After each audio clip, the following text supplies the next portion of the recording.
se présenter tous les trois. Et je vais quand même... Hop, ça y est, ça marche. On va naturellement commencer par vous. Voilà, Eric et Dimitri. Bienvenue et merci d'avoir accepté l'invitation de Promise pour participer à ce webinaire sur les bonnes pratiques Python. Donc je vous laisse je peux commencer par Dimitri. Oui. Du coup, moi je suis consultant chez Arola. Donc Arola, c'est une petite ESN à Paris où il y a à peu près une centaine de consultants et de consultantes. Et on fait des missions, principalement des missions de dev, mais aussi des formations et du coaching et du conseil. Voilà. Et moi j'ai un peu toutes ces casquettes-là. J'ai fait une mission dev avec Eric, dont on vous parlera peut-être, à l'Assemblée nationale en Django. C'est une super mission. Là, en ce moment, je suis en train de faire du coaching autour du craft. Si vous connaissez pas le craft, vous pouvez appeler ça des bonnes pratiques si vous voulez. Voilà, et je fais aussi des formations, dont une pas plus tard que lundi, mardi prochain. Voilà, et puis moi, je suis un dev Python depuis 15 ans maintenant. J'en ai fait très régulièrement, dans un cadre pro et dans un cadre perso aussi. Et je suis aussi responsable de la guilde Python chez Arola. Donc chez Arola, les consultants et les consultantes sont regroupés par guilde en fonction des langages et des technos. Et donc il y a une guilde Python dont je suis le responsable. Voilà. Je ne sais pas si vous avez des questions sur mon parcours et tout ça pendant la conf si ça vous intéresse ou après. Et du coup, je vais laisser la parole à Eric. Moi, c'est Eric Das. Je suis consultant chez Arola aussi. Et je fais partie de la même guilde, de la guilde Python. Donc, comme il l'a dit, chez Arola, on fait du dev, on fait aussi, mais récemment, on fait aussi de la data. Donc, c'est sur ça que je travaille sur ma mission actuelle. Et le dev Python, j'en fais depuis 4 ou 5 ans environ. Et à côté, je fais aussi des articles sur le Python et beaucoup de projets personnels où j'essaie de mêler dev et data ensemble. Le ML engineering, par exemple, on fait beaucoup de dev et de data ensemble. Donc, je ne sais pas si vous avez des questions en ce moment. Bon, il y aura peut-être qui viendront entrer pendant l'audience. Je te remercie. Et pour terminer le tour de table, donc pour ma part, je suis donc Cédric Téton, je suis CEO cofondateur de Promise. Promise, nous, on est un éditeur bordelais. On développe une solution de partage de connaissances et de bonnes pratiques de développement. Donc, on a vraiment pensé, nous, à une solution de knowledge sharing dans l'univers du développement logiciel. Ce produit, ça fait 2 ans qu'on l'a lancé. Et on est là aussi aujourd'hui avec Arola parce que depuis l'année dernière, on a lancé officiellement un partenariat. Parce que finalement, comme ça peut-être sembler naturel, finalement, Arola a une offre de conseil, d'expertise, d'accompagnement sur le craft, sur les bonnes pratiques, sur vraiment une montée en compétences au niveau de la qualité des développements. Et nous, Promise, on véhicule ces connaissances à travers une plateforme outillée, à travers des intégrations dans les IDE, dans les revues de code. Et donc finalement, ce qui est intéressant dans le cadre de nos partenariats, c'est que les consultants et consultantes Arola, lorsqu'elles accompagnent ces personnes, des équipes sur le terrain sur la montée en compétences des bonnes pratiques, peuvent aussi utiliser la plateforme Promise en support pour faire persister ces bonnes pratiques. Et donc c'est tout naturellement, voilà aussi que ça fait plusieurs mois qu'on collabore ensemble sur différents sujets. Les présentations étant faites, je vous propose qu'on rentre dans le cœur du sujet, messieurs. Yes. Ça vous va ? Allez, c'est parti. Hop. Yes.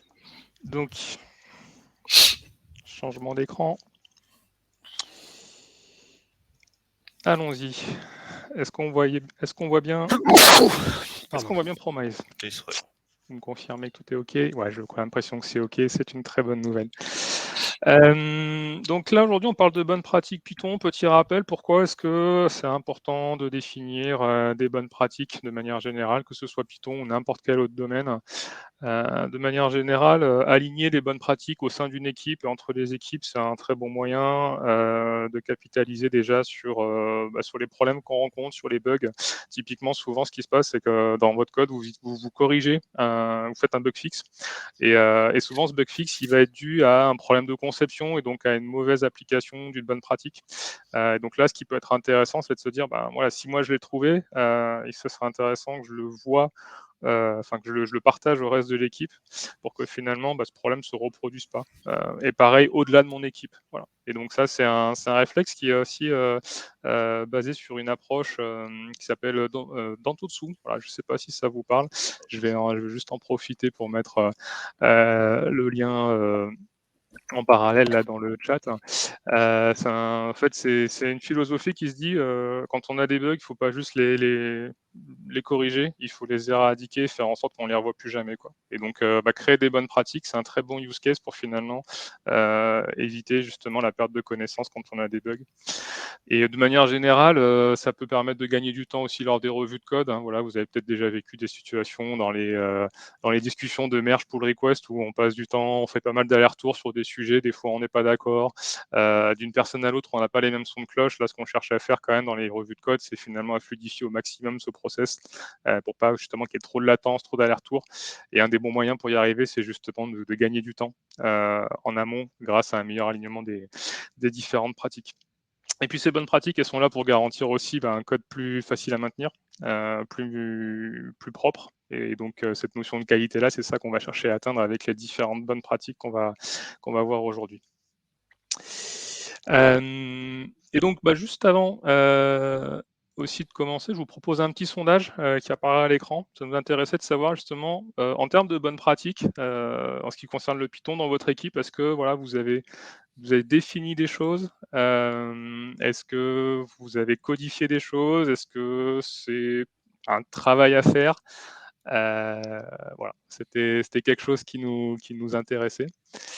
Donc, ouais, je vois qu'il y a le résultat du sondage, ouais, quelques personnes qui ont défini les choses à l'oral. C'est intéressant. Alors, en fait, c'est déjà une très bonne première étape d'avoir défini entre vous des bonnes pratiques. Les codifier, c'est intéressant parce que demain, si peut-être vous allez quitter l'équipe, donc la connaissance elle va partir avec vous. Et peut-être demain, des personnes vont rejoindre l'équipe. Et c'est de la connaissance. Certes, qu'il faut transmettre, c'est toujours bien d'avoir un support écrit derrière. Et donc, typiquement, là, c'est ce que je vous montre avec Promise.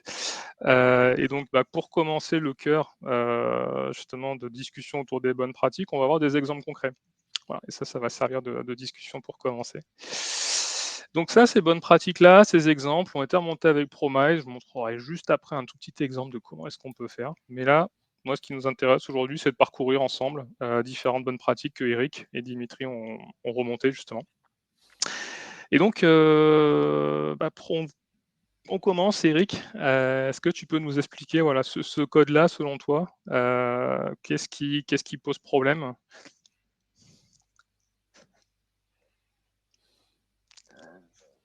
Je crois que ton micro est coupé, Eric. Ah, désolé. En fait, dans ce code-là, ce qu'on cherche à faire, c'est parcourir une liste tout en gardant l'index à chaque fois. C'est ce qui peut souvent arriver. Et du coup, il y a une bonne et une mauvaise manière de le faire en Python. Enfin, il y a une manière qui est plus élégante et plus rapide aussi en termes de performance. C'est utiliser enumerate plutôt que celle-ci qu'on va souvent voir qui est de faire un range, puis un len. Ça va être plus coûteux en fait en termes de performance, alors qu'il y a une manière beaucoup plus simple de le faire. Et cette manière-là te retourne tout de suite l'index et l'élément que tu cherches. D'accord. Là, est-ce que selon toi, il y a un niveau de taille où ça devient critique ou de manière générale, même si on n'a pas une liste très grande, c'est quand même pertinent de le faire? Même si on n'a pas une liste très grande, c'est vrai que ça va pas changer grand-chose non plus. Mais ce qu'on gagne par contre, c'est la lisibilité. Parce que ce qu'on prône en Python, c'est de faire du code qui est le plus proche possible de la logique métier. Et donc, quand on utilise enumerate, on reste dans cette logique-là. C'est de lire du code et de d'abord penser à la logique métier et plus tard aux détails techniques. Et c'est l'un des avantages d'utiliser enumerate. Tu peux montrer l'exemple positif peut-être Ouais, tout à fait. Donc là, si on switch, voilà, la manière de faire, selon toi, ce serait plutôt comme ça, quoi. Ouais. Et du coup, juste pour apporter un petit complément, déjà, vous voyez qu'on n'a pas à se demander si c'est LEN de la liste ou LEN-1, qui est une erreur qu'on peut faire assez facilement. Et se demander comment Reg fonctionne, est-ce qu'il va du début à la fin, c'est facile de se demander. Et juste pour revenir sur les performances, il y a quand même un truc important à savoir. c'est plus facile d'optimiser du code lisible que de se retrouver avec du code performant et pas lisible. Et donc, même si je garantis pas que toutes les techniques qu'on va montrer là sont meilleures en performance, parce que c'est pas le sujet. Le sujet, c'est vraiment d'avoir du code joli et facile à changer. Parce que du code joli et facile à changer, c'est facile de le rendre performant. Voilà. C'est juste une petite remarque comme ça, mais je pense que c'est important. D'ailleurs, ouais, si vous voulez réagir dans le chat, n'hésitez pas. Hein. Si vous n'êtes pas d'accord avec nous, vous pouvez faire dans le chat, et vous avez aussi un onglet questions, je ne sais pas si en bas à droite, qui est vraiment dédié aux questions qu'on peut prendre en live, et comme ça on les perd pas aussi dans le flux du chat, quoi. C'est ça. Là-dessus. C'est ça. Parce que c'est plus marrant quand c'est interactif, ce genre de présentation. Tout à fait. Ouais, voilà. C'est ton petit grain de sel. J'aurais pas dit mieux. Donc là, ce genre de bonne pratique, en fait, comment est-ce que ça remonte? Je vous montrerai un exemple après de comment est-ce qu'on fait. Là, en fait, ce qu'a fait Eric, c'est qu'il a utilisé des plugins Promise. Donc, sous ton IDE que tu as utilisé, c'est plutôt VS Code, je crois. Oui. Ouais, tout à fait. Donc, Promise, on a des plugins pour les IDE, pour VS Code, pour JetBrains. Donc, si vous faites du PyCharm peut-être en Python, c'est également compatible. On a aussi Visual Studio. L'idée, en fait, c'est de pouvoir annoter assez facilement des exemples de code quand vous travaillez dessus.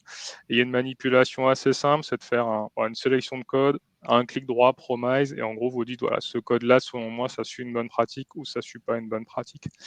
Et après, dans la plateforme, ça ressemble à ça. Voilà, c'est ce genre de bonne pratique concret. Donc, effectivement, Eric ici a renseigné le nom de la pratique, une courte description pour faciliter en fait sa compréhension.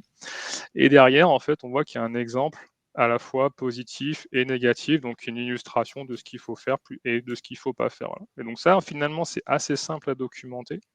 Ça n'a pas pris beaucoup de temps. Et surtout, après, ça va être accessible à tout moment dans l'IDE pendant qu'on fait une revue de code. Et surtout, après, c'est de la connaissance qui peut être partagée auprès d'autres équipes par la suite, quoi. Alors, voilà. C'est vrai que juste, il y a Jean et Amélie qui font remarquer que dans l'exemple, on ne vise pas index, ce qui est tout à fait vrai. Oui, c'est vrai. C'est un peu le problème des exemples. Parfois, ils sont pas. faut les faire assez courts pour qu'ils soient parlants et assez longs pour qu'ils soient réalistes. Et là, effectivement, oui, c'est. J'ai oublié de m'en servir après pour bien montrer. C'est ça. Bon, ça arrive. Techniquement, on n'en a plus besoin, quoi. Enfin, on n'en a pas besoin ici. C'est ça. Ok. Parfait. Bah, écoutez, c'est bon pour cette première bonne pratique. Second exemple, Eric, toujours. En fait, il y a deux façons même pas deux, il y a plusieurs façons de formater des strings quand on fait du code. Et en Python, on peut soit concaténer ou utiliser format, qui est l'ancienne méthode. Mais il y a aussi une façon beaucoup plus simple et beaucoup plus maintenable, c'est d'utiliser des f-strings. Parce que quand on utilise format, l'inconvénient, c'est qu'on doit écrire la variable deux fois. Du coup, si on doit supprimer une des variables, on peut oublier. Et quand on concatène aussi, c'est beaucoup moins lisible. Pourtant, tu peux montrer l'exemple positif. Oui, tout à fait. Petit effet démo. Ça revient, il n'y a pas de raison, il sera là. Ouais, c'est bon. Pourtant, avec une string, quand on lit la string, c'est beaucoup plus naturel. On voit tout de suite à quelle position seront les variables.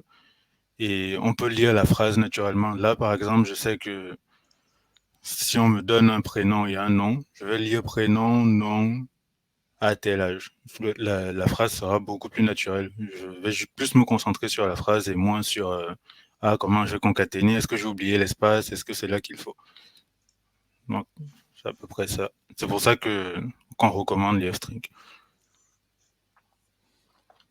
Ok. D'ailleurs, ouais, petit blabla aussi. Dans la littérature, ça s'appelle string interpolation. Et c'est un truc qui est en train d'arriver progressivement dans tous les langages, c'est rigolo. Donc si votre langage favori l'a pas, ou si vous pouvez aller regarder, chercher ce mot-clé là et ça permet de trouver quoi. Typiquement que je vois Je vois que Jean il parle de Slint, donc le truc JavaScript. C'est un truc qui est arrivé dans JavaScript il n'y a pas si longtemps que ça, les strings d'interpolation, mais ça marche de la même façon. Par rapport à la question justement qu'a Jean, est-ce que vous avez connaissance en Python d'un linter ou autre qui permettrait de transformer automatiquement Alors je connais pas de linter qui fait le fixe. Mais Je suis pas sûr que j'ai un linter qui sache vérifier ça. Faut regarder dans Flakelt ou les plugins Flakelt. Mais Flakelt et le plugin Flakelt, c'est vraiment que le linter. Donc il va juste te dire il y a un problème. C'est assez rare que tu puisses résoudre le problème automatiquement. D'accord. Cela dit, il y en a quelques-uns. Tu vois, typiquement, il y a un truc qui s'appelle AutoFlakelt qui est capable de nettoyer les imports, mais j'en connais pas pour précisément ce problème-là. Il faut savoir que le code Python, c'est beaucoup plus difficile à manipuler que d'autres langages, et du coup, c'est plus dur de faire ce genre de fixe automatiquement, quoi. Ça marche. Petit bon, aparté. Ouais, vas-y, pardon, Eric. après, je ne m'en souviens pas, mais j'ai découvert un linter qui permettait de faire le fixe pour les f-strings. C'est juste que je me souviens pas de son nom, mais ça existe en tout cas. C'était peut-être le truc qui s'appelle Pilance dans VS Code, potentiellement. Non, c'était encore un ni truc. Flakate ni quelque chose qu'on utilise d'habitude. Ok, bon bah, à creuser. Ouais. Exact. Juste pour montrer aussi en parallèle ce que je dis tout à l'heure, en fait, ce genre de bonne pratique peut aussi être créé pendant une revue de code. Donc là, c'est juste un exemple de fonctionnement. S'il y en a parmi vous qui font régulièrement des revues sur des pulls ou des merge requests, en fait, on a des plugins qui vont fonctionner avec Promise sur GitLab, GitHub. Et donc, l'idée, c'est de pouvoir assez facilement, quand on fait un commentaire, justement reprendre le contenu de notre commentaire et en faire une bonne pratique pour éviter que ça reste seulement du texte brut qui va être perdu souvent une fois qu'on a clôturé la pull ou la merge request. Et donc c'est un peu dommage, c'est de la connaissance qui va sombrer un peu dans l'oubli, j'ai envie de dire. Et donc là, typiquement, je pourrais mettre le nom de la pratique, en gros le préféré string, hein, voilà, je vais gagner un peu de temps. Là, ici, grâce au bouton que j'ai désormais, je vais avoir ici la possibilité de créer directement une bonne pratique et de l'envoyer dans Promise, quoi. Donc, je mets toujours mon commentaire, mais je vais avoir en fait la pratique qui va arriver ici.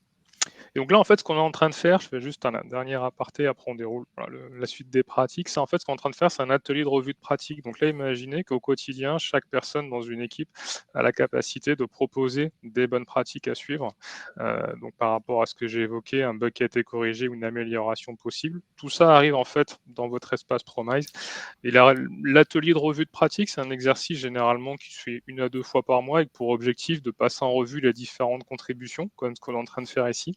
Et chaque personne, ce qu'on est en train de faire ici aussi, peut expliquer au reste de l'équipe son point de vue et pourquoi elle pense que on devrait faire comme ça.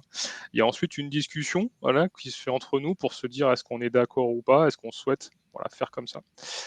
Et donc des fois, on va décider de valider ou pas les pratiques, de les mettre en battle pour en parler un peu plus longtemps, etc., quoi. Donc c'est plus un processus de décision collective et de validation des pratiques qui est fait ensemble. Voilà. Et donc c'est ça qui est intéressant parce que pour que les bonnes pratiques soient bien suivies et bien comprises par tout le monde, en fait on s'est rendu compte qu'il devait y avoir ce format où tout le monde était impliqué dans l'échange et dans la compréhension, quoi. Et donc c'est en ça finalement que l'outil, là ce que je vous montre l'interface, c'est plus un support à ce qu'on peut proposer au quotidien à travers les différents plugins Promise. Là, il y a une question de Jean sur référence en termes de bonnes pratiques Python. Moi, je suis abonné à un site qui s'appelle Lobster, qui fonctionne par tag. Et il y a souvent des articles sur ces sujets-là. Lobster, c'est un site d'information généraliste sur l'informatique, quoi. Et alors, comment est-ce qu'on fait quoi? J'ai terminé de répondre. Est-ce que je peux poser la réponse dans le chat? Oui, tout à fait. Donc c'est C'est un site où il y a régulièrement des. Donc, c'est une. Comment on dit, une collection sélectionnée d'articles, quoi. Et c'est tagué. Et donc là, c'est tout ce qui parle de Python. Et tu vois, typiquement, il y en a eu un il n'y a pas longtemps qui s'appelait quelque chose sur Boring. Je sais plus.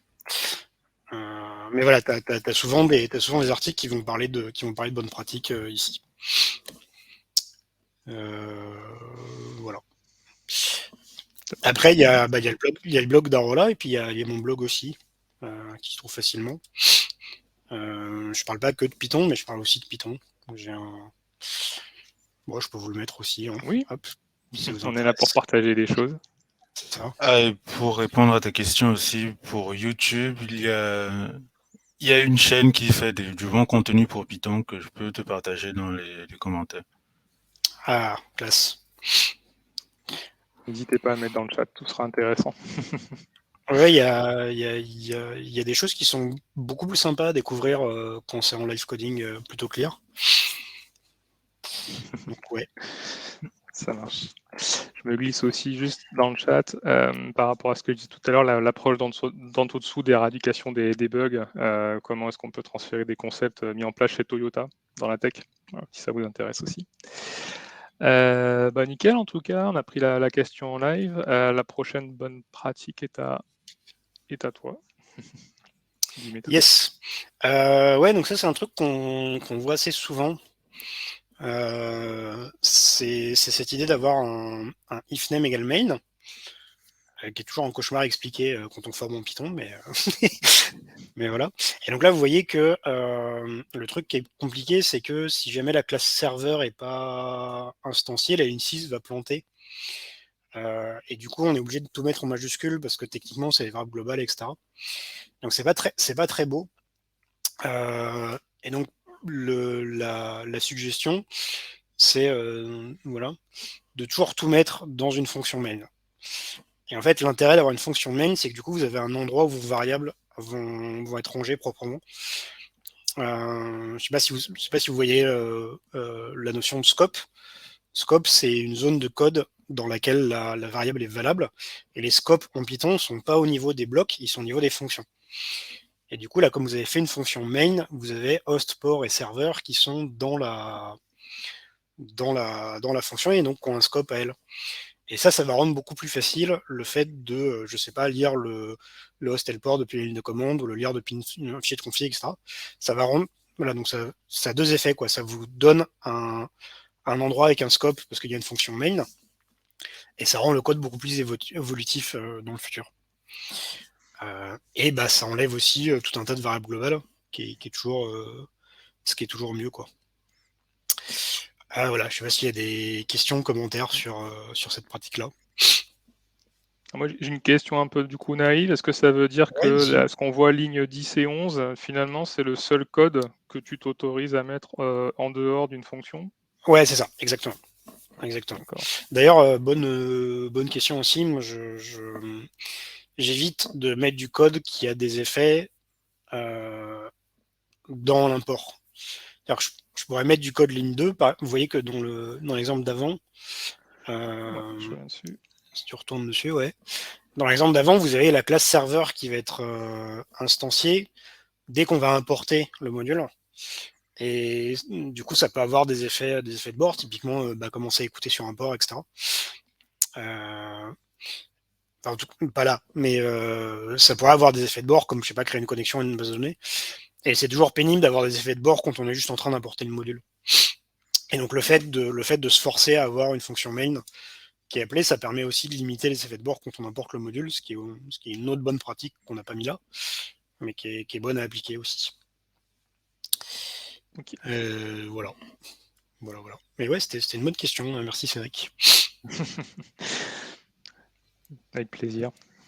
Ça me rassure de voir que je comprends quand même un peu. Je suis pas spécialiste Python du tout, mais voilà. Du coup, j'apprends aussi des choses. Ok, parfait. Hop. Donc là, allez, je me projette. La pratique, on la valide. Du coup, on va passer à l'exemple suivant. Ouais. C'est toujours à toi, Dimitri. Ouais. C'est dommage que certains tutos ne prennent pas cela. Ouais, alors après, effectivement, si tu regardes Flask ou FastAPI, ils ont... Ouais. En tout cas, Flask, ils ont... En tout cas, pour Flask, je sais qu'ils te conseillent de passer par une fonction create app maintenant, justement pour pas avoir d'effet de bord. Mais ouais, c'est pas... C'est le problème des frameworks. Puis c'est le problème des bonnes pratiques aussi. Il y a des cas où elles s'appliquent pas. Hein. Il y a des Tout à cas où fait. tu as vraiment envie d'avoir des effets de bord contre un port parce que c'est comme ça. Et tu as envie de gagner du code. Donc ouais. Mais ouais, c'est un truc important. Hein. Les bonnes pratiques qu'on présente ici, on prétend pas du tout qu'elles sont valables dans tous les cas. On essayait d'en trouver qui soient pas trop comment on dit, controversées. Mais ouais, il y a aucune bonne pratique qui est valable systématiquement dans tous les cas. Il n'y a pas de règle absolue, c'est pas un dogme. C'est ça. Et donc ça, c'est un exemple que j'ai vu il y a pas longtemps. Donc, comme je vous disais, je fais du coaching, hein, et donc c'est un truc que j'ai vu pendant le coaching. Et donc le contexte, c'est des devs qui font du machine learning. Et vous voyez qu'en fait, ils ont 1, 2, 3, ils ont 8 paramètres dans leur fonction, ce qui est un peu beaucoup. Et donc ce que je leur ai conseillé, en fait, c'est de nommer les différents paramètres, quitte à avoir des classes en plus. Donc si tu affiches la correction, Cédric, vous voyez qu'en fait, on a groupé les paramètres entre settings et hyperparam. Sachant que hyperparam, c'est le terme métier pour désigner les paramètres du réseau de neurones, typiquement. On appelle ça des hyperparams. Et on a séparé un peu ce qui est vraiment la configuration du réseau, etc. Et le truc est plutôt juste des settings qui vont être changés d'un run à l'autre, quoi. Voilà. Et on a gardé la variable x, qui est une variable qui s'appelle souvent comme ça quand on fait du machine learning. Parfois, elle s'appelle df aussi. Voilà. Donc, c'est une technique qui permet de rendre le code plus lisible et de comprendre, OK, il n'y a pas 8 paramètres en vrac. Il y a un truc qui est important, qui est le premier, qui est le x. Et puis, il y a des settings et des paramètres, quoi. Alors, il y a une question sur le typing de Stewart. Tu parles des types ou tu parles du fait de taper du code? Parce que c'est deux trucs différents. Ouais, d'accord, des types en signature. Ouais, donc ça, c'est ce qu'on appelle les annotations de type. Alors là, pour le coup, j'ai une position qui est peut-être un peu plus controversée. En fait, je m'autorise à en mettre que à 2 conditions. Premièrement, le code est pas du code qui va changer très souvent. Enfin, c'est pas du code exploratoire. Je le fais que si j'ai la certitude que le code va rester longtemps, etc. Et la deuxième chose, c'est que je m'autorise à faire ça que si j'ai un truc comme MyPy avec, en mode strict, qui va vraiment tous les vérifier et s'assurer qu'ils sont toujours là. Et en fait, pourquoi je fais ça? Parce qu'en fait, moi, je considère que quand tu rajoutes les annotations de type, tu es passé dans un autre langage. Tu as soit Python, qui est sans annotation de type, qui est le langage qu'on connaît, qui est dynamique, qui permet de faire plein de choses, qui permet d'explorer très très vite. Et après, tu as un autre langage qui est plus strict, avec du typage statique et des types vérifiés. Et donc là, je vais accepter de perdre un peu de souplesse et de flexibilité du code. Et du coup, quitte à enlever de la souplesse, autant y aller à fond et mettre MyPy en strict après, quoi. Donc La question, si je comprends bien, excuse-moi, est-ce que on type ici, là, c'est ce que je suis en train de montrer, ou est-ce que c'est pas du tout ouais, ça, c'est en ça. fait? Ouais, c'est ça, d'accord. Exactement. Pour être sûr que... Et du coup, effectivement, du coup, Jean, ça aide pour l'autocomplétion. Ouais, du coup, ça ferait un truc un peu comme ça, ouais. D'accord. Et en fait, c'est pour ça que j'aime pas du tout les mettre quand j'ai pas un MyPy strict qui passe par-dessus. Parce que je trouve que c'est pire d'avoir une annotation de type fausse que pas en avoir du tout. donc voilà. Et Pichard est un peu embêtant pour ça, parce que parfois il va vous générer des annotations tout seul, mais il va pas les checker. Et du coup, c'est facile de se retrouver si on fait pas gaffe avec des annotations de type qui sont fausses. Et ça, c'est vraiment pénible, quoi. Voilà, mais on a changé complètement de sujet. Une annotation fausse, Jean demande la précision. Qu'est-ce que tu veux dire par là? En fait, tu vois que si jamais tu te rends compte, ligne 12, que en fait, settings, c'est un dictionnaire, il n'y a rien qui te permet de te rendre compte que la notation est devenue fausse. Sauf si tu utilises MyPy. Mais si tu n'utilises pas MyPy, il y a quand même un très gros risque que la personne qui met à jour le code oublie de mettre à jour les annotations. C'est vraiment ça le sujet. D'accord, ok. Et là, ouais, dans l'idée, ouais, j'ai mis une classe pour que ça soit pas trop compliqué à piger, mais oui, on aurait pu mettre une data class. C'est la question d'Alan. Oui. Est-ce que c'est facile à modifier? Est-ce que c'est un truc que je peux coder en live ou est-ce que c'est trop Oui, complexe? Ouais. tu rajoutes arrobase data class au-dessus des deux classes. Juste ça, d'accord. Ouais. Et peut-être pour expliquer du coup qu'est-ce que ça change en termes de comportement? Mais tu vois, c'est ça qui est intéressant, c'est que data class, ça a plein de points intéressants. Mais le truc qui est un peu bizarre avec data class, c'est que il te force à mettre des annotations de type. Et du coup, c'est pareil. Je vais potentiellement utiliser les data classes plus facilement si j'ai déjà du MyPy partout. Parce que sinon, je donne l'impression qu'il y a un truc qui est vérifié et ça l'est pas en fait. Là, tu vois, si tu appelles start-stop avec des strings, Python va rien dire quoi. Faut vraiment que tu fasses passer un MyPy pour avoir l'erreur quoi. D'accord, ok. Donc voilà. Ça marche. Mais ça, c'est déjà plus de débat. Je On pense est que là aussi pour ça. c'est ça. Je pense que le point à retenir, c'est vraiment ça. C'est dès que vous avez trop de paramètres, potentiellement, vous avez une classe de settings ou de configuration qui se cache quelque part. Et même sans annotation de type ni rien, ça va quand même rendre le code beaucoup plus lisible et facile à changer. Et oui, comme dit Eric, ouais, c'est ça qu'il faut bien faire gaffe, c'est que Python ne fait rien du tout avec les annotations de type. Il n'y a que des outils comme MyPy qui vont être capables d'en faire quelque chose d'utile. Voilà. Okay. Très clair. Merci. Eh bien, on passe du coup à ta pratique suivante. Toujours toi. Ouais. Vas-y. Alors, celui-là, il est rigolo. Vous voyez que en fait, il n'y a rien qui nous empêche, ligne 4, d'appeler makeCoffee avec true. Ouais, c'est peut-être un truc que vous savez pas. Je vais juste. Est-ce que je peux faire un partage d'écran? Ouais. Bien sûr, tu as le droit, vas-y. Touc. Voilà. Je sais pas si vous le savez, mais en Python, est-ce que j'ai un bout de Python qui traîne? Non.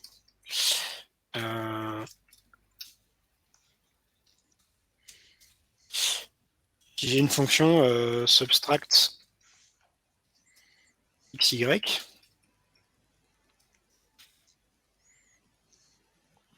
return x moins y, on va l'appeler toto.py.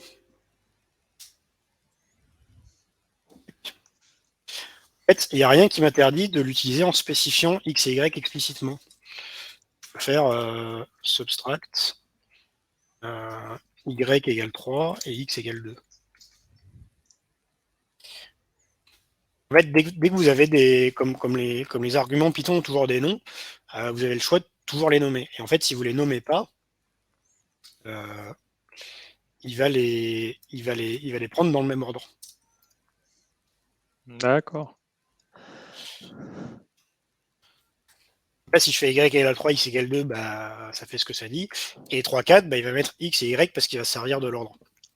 Et en fait, pourquoi c'est un problème quand vous changez le...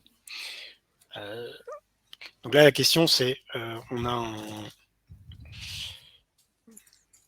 un def make sugar, comme ça. Oui, make coffee, pardon. Make coffee with sugar égale true. Et du coup, on peut l'appeler comme ça si on veut. On va le voir. Tac. Je ne sais pas si vous voyez le problème que ça peut poser. Si on imagine que la fonction makeCoffee va prendre plus d'arguments. Je ne sais pas si vous voyez un souci potentiel. C'est un peu interactif.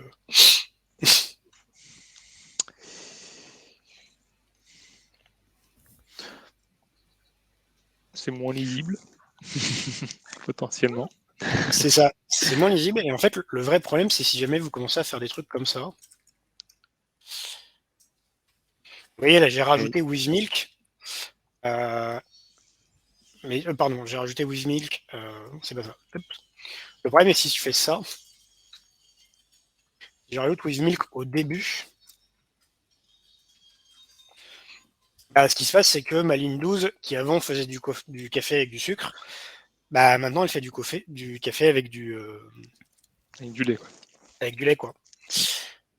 En plus, voilà, comme tu disais, Stewart, c'est moins lisible. Et du coup, la solution qui est chouette, c'est de mettre une petite étoile ici. En fait, en mettant la petite étoile comme ça, ça, j'ai plus le droit de le faire. Je suis obligé de mettre explicitement WithMilk égal. Okay. Donc l'idée, c'est plutôt à chaque fois d'essayer de nommer justement les paramètres. C'est les nommer et surtout de mettre la petite étoile ici, qui va forcer l'appelant à préciser le nom du paramètre. Ce qui va empêcher du code qui casse si jamais l'ordre des paramètres change. C'est un truc qui arrive assez fréquemment en fait. Voilà. C'est un exemple qui n'est pas forcément facile à expliquer avec juste le avant-après de Promise, mais voilà. D'accord. On comprend mieux, ouais, effectivement. Ok. C'est ça, sinon c'est... Et donc ça, tu préconises de le faire tout le temps, dans certains cas, c'est quoi ton avis Ouais, là-dessus? en fait, s'il y a un paramètre, c'est pas vraiment utile. S'il y en a deux et que le deuxième est évident, c'est pas forcément utile non plus. L'exemple, c'est get. Vous savez, il y a la méthode get dans les dictionnaires. Et peut-être que vous savez que je peux faire ça. Je fais des.get x false. False, c'est la valeur par défaut. Et en fait, vous le savez peut-être pas, mais c'est un argument nommé qui s'appelle default, quoi. Mais c'est juste personne l'utilise. Personne ne met default égal. Et donc, il y a des cas comme ça où le deuxième argument va avoir un nom. C'est tellement utilisé souvent sans le nommer que c'est pas utile. Mais par contre, voilà, dès que c'est un argument nommé qui n'a pas de signification évidente, je préfère mettre la petite étoile et forcer le nom du paramètre dans toutes les fonctions. Ouais. Ok. Donc c'est un peu au cas par cas, voilà, c'est essayer de trouver un équilibre, du bon sens par rapport à ça. C'est ça, il y a quelques exceptions, mais par défaut, ouais, je préfère faire comme ça. Ok. Voilà. Surtout là, tu vois bien, with sugar, with milk, il n'y a vraiment pas d'ordre logique. Donc autant forcer les gens à être explicites, quoi. D'accord. Et ça, du coup, est-ce que l'ordre après des paramètres, bon, j'imagine c'est toujours bien de le conserver, ou est-ce que tu estimes à l'inverse que l'ordre du milk, sugar, on s'en fiche, l'important c'est que les deux soient là et qu'importe le sens? Ouais, le truc vraiment important, c'est l'étoile au début. Okay. C'est une fonctionnalité qu'on n'avait pas avant dans Python. Je crois que ça arrivait en 3.6, 3.5, 3.0, je sais plus. Mais j'ai connu sans ça et c'était vraiment pénible, quoi. Et avec ça, en fait, il y a beaucoup moins de code qui casse quand vous refactorez. C'est vraiment ça la motivation derrière cette bonne pratique-là, c'est vraiment l'expérience d'avoir des arguments qui étaient à la fois positionnels et nommés, et d'avoir sans arrêt du code qui casse à cause de ça. Et en mettant des étoiles partout, c'est un peu plus contraignant, mais vous avez beaucoup moins de problèmes. En tout cas, c'est l'expérience que j'ai eue. Vous avez beaucoup moins de problèmes quand vous refactorez, quoi. Ok. Et après, Alan, ça dépend. Parfois, tu vois, il y a des fonctions avec 2-3 arguments positionnels qui vont avoir du sens. Tu vois, le get à 2 arguments, ça se fait. Le re.replace avec match pattern replacement, ça se fait aussi, tu vois. Pour le coup, c'est pas une règle si stricte que ça, quoi. Voilà, je sais pas si Alan, j'ai répondu à ta question du coup.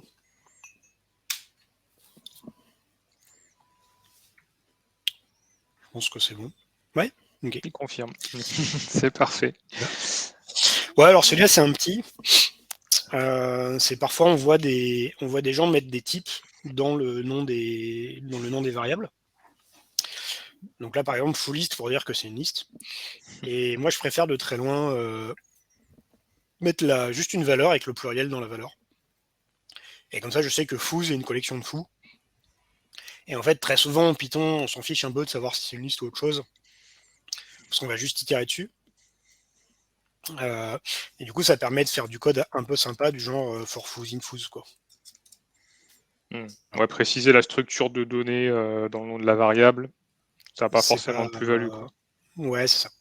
Surtout si, pour revenir sur les annotations, si tout est annoté, du coup, votre IDE le sait, le type. Et puis MyPy peut vérifier que c'est bien le bon type. Donc, il n'y a vraiment aucune raison pour mettre le nom du type dans la variable. Après, l'histoire que j'aime bien raconter, c'est que parfois, il y a vraiment un nom pour le pluriel. Donc, dans la mission de développement, on était avec Eric. On bossait sur un système qui allait communiquer entre les serveurs de l'Assemblée nationale et les serveurs de Bouygues pour gérer les lignes téléphoniques des députés. Et du coup, dans le code, on avait un truc comme ça, for ligne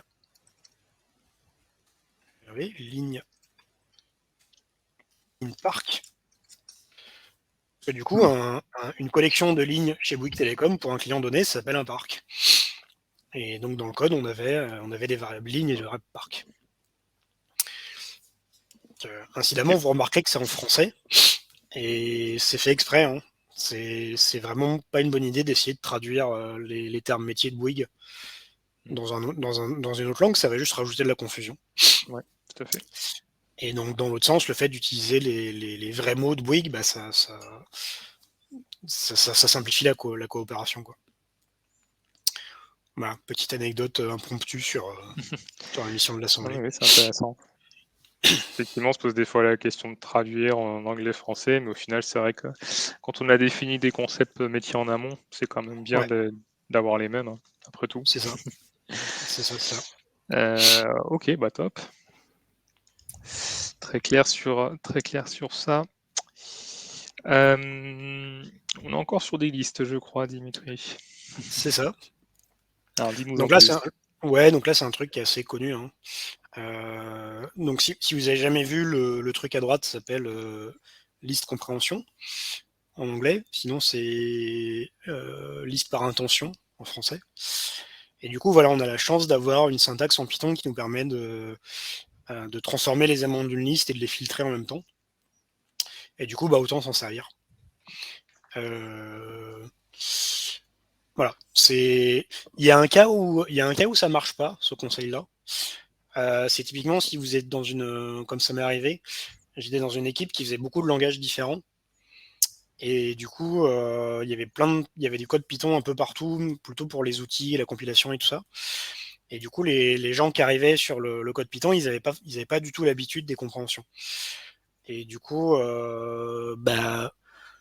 je m'autorisais à les faire écrire la version de gauche parce que quand t'as pas l'habitude des listes compréhension, c'est plus dur à lire, quoi. Par contre, oui, pardon, c'est X ou X. La vache. Merci. Ici, là, début. Ouais, je me suis trompé. Merci, Jean. Voilà. Et par contre, voilà, si vous bossez avec des développeurs qui ont pas mal l'habitude de lire et d'écrire du Python, ça va leur faire bizarre que vous ne saviez pas des listes compréhension. Donc ça demande un truc qui est encore plus subtil que ça. C'est-à-dire que les bonnes pratiques, en fait, vont dépendre du projet et de l'équipe. C'est pas forcément les bonnes pratiques en fonction de qui écrit le code, quoi. Voilà. Et effectivement, quand on tape du Python depuis longtemps, la version de droite devient habituelle. Mais pour des gens qui font pas du Python souvent, la version de gauche, ils l'ont pas, quoi. Voilà. Intéressant. Ça, alors je connais pas du tout. Est-ce que c'est assez proche des réducers en JavaScript ou pas du tout? Ouais, c'est ça. Et du coup, voilà, dans les autres langages, tu auras des trucs comme map et filter. Ouais, c'est ça, ok. Et du coup, la communauté Python aime pas trop map et filter parce qu'elle dit non, regarde, on a les listes compréhension pour ça.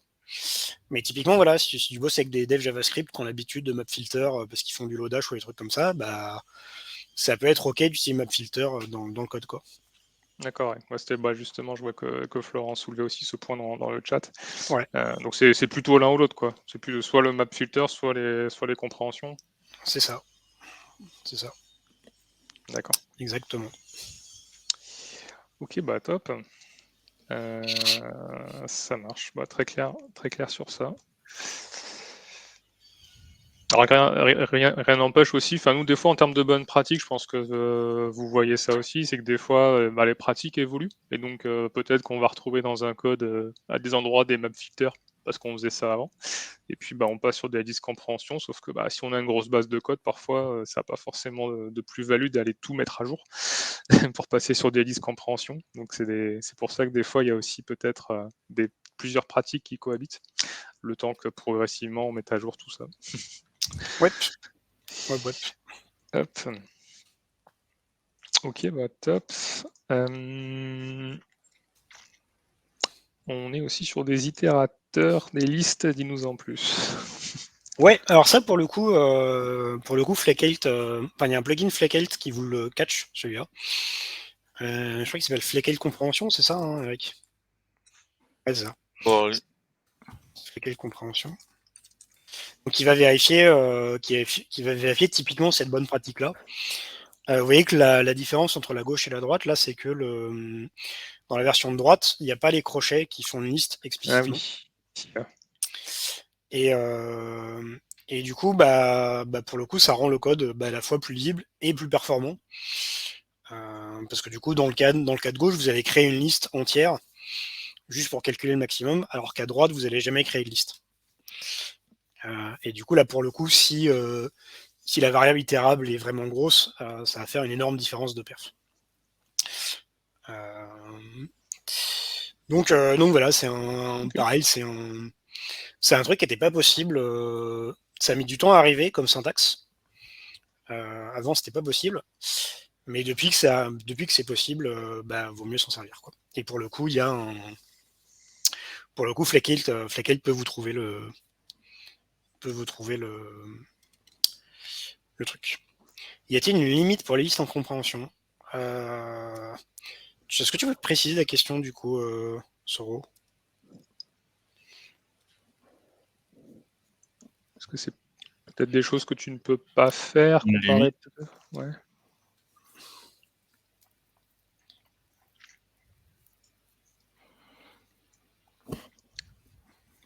Là. On l'a perdu. Aussi là, si on a un peu plus de précision, on pourra revenir, il n'y a pas de. Ouais, c'est ça, ouais, oui.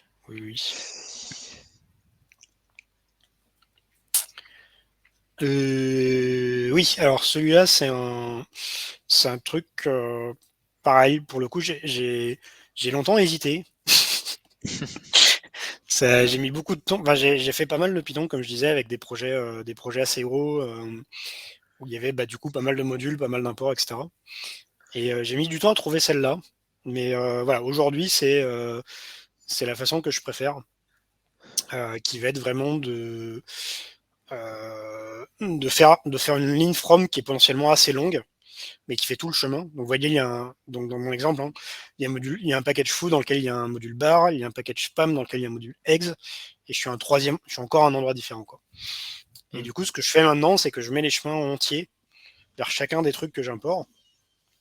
Et ensuite, quand je les utilise, j'utilise directement la classe que j'ai importée, quoi. Et du coup, si jamais il y a un conflit, je vais le gérer avec un port as, quoi. Ok. Voilà. Et donc donc là, vous ça, voyez, c'est la version inverse, justement. ouais, ça c'est ce que je faisais avant. Ce que je faisais avant, c'est que j'importais tout sauf la classe que j'utilisais, par exemple. Et du coup, j'ai répété le nom du module dans les appels en dessous, quoi. Et il n'y a pas vraiment de bonne raison. Enfin, le seul truc que je peux dire sur cette... Oui, c'est ça, ça me permet de parler de ça, qui est un truc intéressant. En fait, parfois, le truc qui est important, c'est d'avoir pris la décision. Et en fait, le contenu de la décision lui-même importe peu.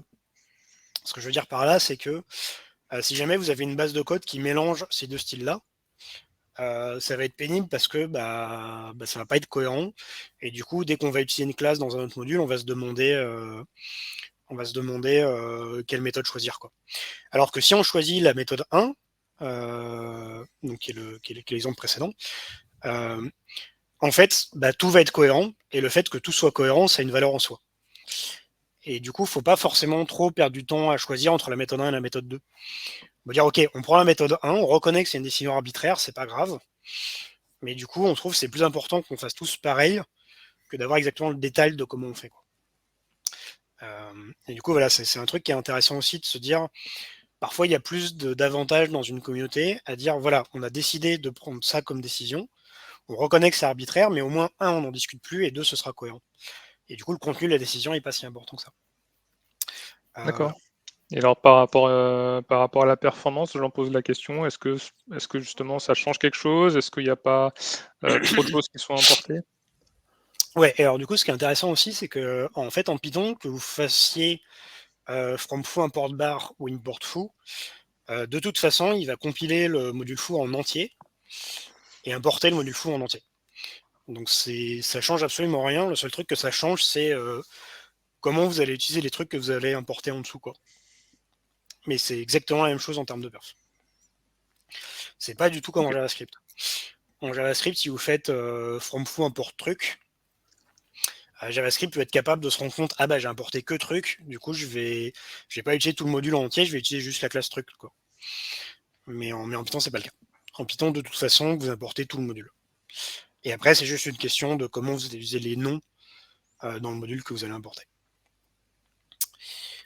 Ok. Voilà, voilà. Bah, top. Très clair. Merci pour cette précision. Du coup, ouais, Alors du coup, ouais, pourquoi tu ouais. penses que c'est pratique de... Ouais, voilà, voilà, du coup, Jean, c'est une très bonne remarque, tu vois. Peut-être que quand tu fais de la data et que tu as un truc qui s'appelle frame dans Panda, un truc qui s'appelle frame dans PyTorch et un truc qui s'appelle frame dans Polars, bah, peut-être ma suggestion marche pas. Ça dépend vraiment. Moi, le truc avec le contexte dans lequel je vous parlais d'utiliser des imports absolus tout le temps, c'était dans des grosses applis, mais où c'est que des modules à moi, quoi. Et donc dans ce cas-là, il y a peu de risques en fait qu'il y ait des collisions. Et puis après, il y a la tradition. Si vous faites pas from numpy import mp, si vous faites pas import numpy as np, bah il y a plein de gens qui vont avoir du mal à lire votre code parce que bah, tout le monde fait ça, quoi. donc voilà, il y a aussi le fait que parfois il y a des bonnes pratiques qui sont déjà existantes dans la communauté que vous rejoignez.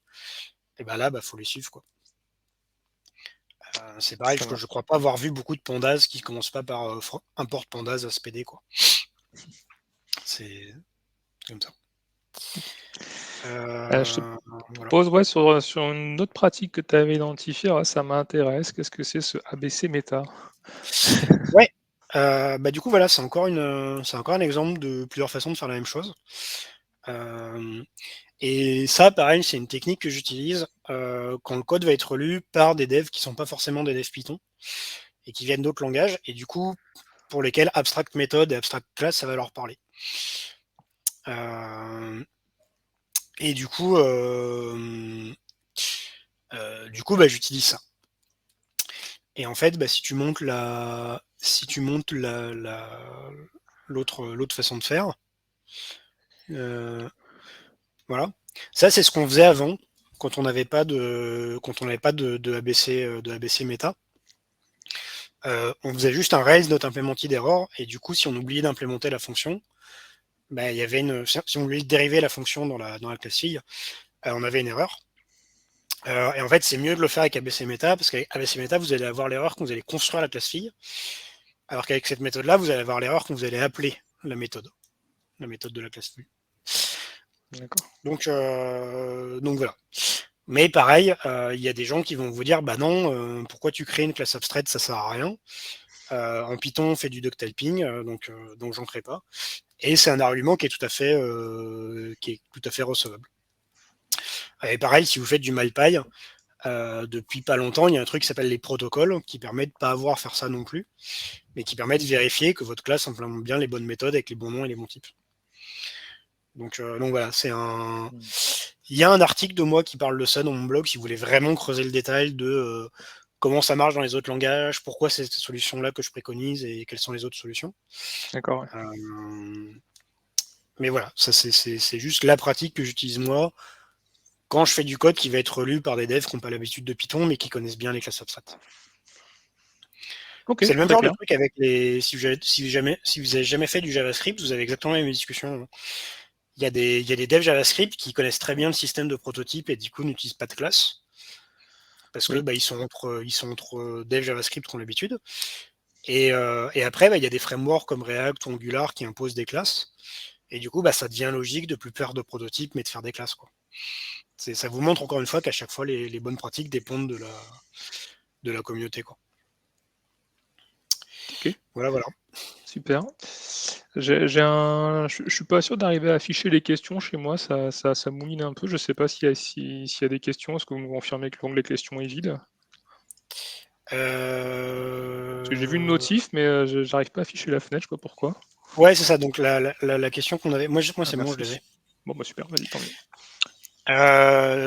Donc la question, c'est à quel moment on ne peut pas utiliser de liste en compréhension, ou bien il n'y a pas de limite. Alors, ce qui va être un peu mal vu quand même, ça va être de les nester. Tu vois, si tu fais un truc du genre, si je repartage, Ouais, vas-y. tu vois, techniquement, il n'y a rien qui t'empêche de faire. Donc, tu as X for X in L1. On voit pas ton On ton écran. écran, ouais, ce que j'allais dire. J'ai raté un truc. Voilà, tac. Merci. Yes, c'est bon. Et donc, tu vois, il n'y a rien qui t'impose, qui t'empêche de faire un truc comme ça.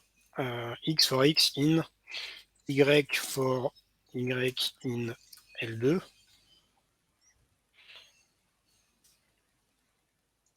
Non, un truc comme ça. Du coup, tu as une liste compréhension dans une liste compréhension. En fait, quand tu commences à faire ça, ça peut devenir super compliqué. Et du coup, on préfère ne pas les nester. Et du coup, ce que tu peux faire, c'est des trucs du genre comme ça. X for X in L2. Et du coup, tu vas faire une fonction L2 qui va ressembler à ça. Def L2. Return Y for Y in. Et du coup, plutôt que de nester les listes compréhension, tu vas passer par une fonction intermédiaire qui va te rendre le code un peu plus lisible, quoi. Voilà, après, il y a plein d'autres techniques, hein. Mais voilà, une des limites des listes par compréhension, c'est ça. C'est que ça se neste pas bien. Et du coup, quand tu te retrouves à être obligé de nester, tu peux passer par une fonction intermédiaire. Voilà. Je sais pas si ça répond à la question de Soro. Apparemment. Ok, Et du coup, il y a encore une autre question. Ouais, Est-ce que ChatGPT va améliorer ou détériorer les bonnes pratiques? Ce qu'il faut comprendre avec ChatGPT, c'est que c'est pas un système qui connaît les bonnes pratiques. C'est un système qui a appris à prédire la suite du code, en fait. Et du coup, s'il a été entraîné sur des mauvaises données, il va vous donner les mauvaises informations. Et malheureusement, sur Internet, c'est ce que dit Jean, ouais. Sur Internet, tu vas trouver très facilement du code obsolète. Un exemple typique, s'il y a un truc qui est beaucoup plus simple à faire entre les f-strings. Tu vois, quand les f-strings sont sortis, c'était il y a quelques années, il y avait 99% du code sur Internet qui n'utilisait pas les f-strings parce que c'était pas possible, et à peine 1% qui l'utilisait, quoi.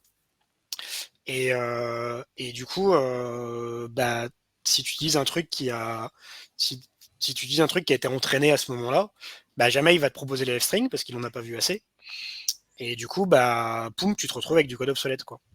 Alors là, c'est un peu moins le cas parce que les f-strings, ça commence à être assez vieux. Et je pense que le contenu trop vieux, qui commence à être désindexé par les moteurs de recherche, etc. Mais ça m'étonnerait pas du tout que des fonctionnalités un peu plus récentes de Python arrivent pas du tout dans ChatGPT, simplement parce que le robot a pas encore eu le temps de s'entraîner, quoi. Et du coup, tu remplaceras jamais ce qu'on appelle la veille. Donc un dev Python, un ou plusieurs devs d'ailleurs dans ton équipe, qui va aller regarder les nouveautés de Python à chaque fois et qui va se dire tiens, il y a cette nouvelle façon de faire, ça vaudrait le coup d'essayer. Ça, c'est un truc que jamais une IA pourra faire. En tout cas, pas une IA du type de ChatGPT, quoi. Donc voilà. Et moi, le gros problème que j'ai, c'est ça, c'est que le problème, c'est que si tu as une machine qui t'écrit 15 lignes de code, c'est très très dur de trouver l'erreur. Si tu les tapes toi, tu as quand même plus de chances de le voir. Mais voilà. Et puis après, tu as des vrais problèmes. T'as des vrais problèmes éthiques aussi, quoi. T'as des devs qui ont mis du code en open source et qui n'ont pas du tout envie que ça serve à entraîner un produit commercial, quoi. T'as des questions assez touchy sur est-ce que tu as vraiment le droit d'utiliser du code généré par GitHub Copilot ou ChatGPT, parce qu'en fait, techniquement, c'est une version modifiée de code open source, et il y a des projets open source, tu n'as pas le droit de faire ça. Tu as des projets open source, la licence te dit si tu réutilises mon code, il faut que mon code soit open source aussi. Et du coup, ça devient tout de suite compliqué, quoi. Donc ouais, non, vraiment pas. Après, un bout d'IA qui est capable de dire tiens, cette bonne pratique dans Promise avec ce bout de code, elle ressemble à un autre bout de code ailleurs, ça carrément. Oui, parce que là, pour le coup, on va rester avec des bonnes pratiques que vous avez définies, vous. C'est ça. Voilà. Et on va pas forcément réutiliser ce qui a été fait en dehors, quoi. Parce que C'est comme ça. on l'a déjà dit, les bonnes pratiques, elles sont rarement universelles, très contextuelles. Il y a plein de manières de faire. Ce qu'on veut, c'est juste se mettre d'accord au sein d'un contexte. Je te propose qu'on avance un peu, parce on déborde un petit peu pour info. Voilà, vous recevrez un lien avec le replay et le webinaire sera sur YouTube en public. Donc, si jamais il y a des personnes qui doivent partir, il n'y a pas de problème. On verra à la fin. Encore une pratique, tiens, Dimitri, sur des propriétés. Dis-nous en plus. Oui, alors celle-là, elle est assez chouette. Vous voyez qu'en fait, si on prend une personne qui a un prénom et un nom de famille, ça peut tout à fait arriver que le prénom ou le nom de famille change au cours du temps.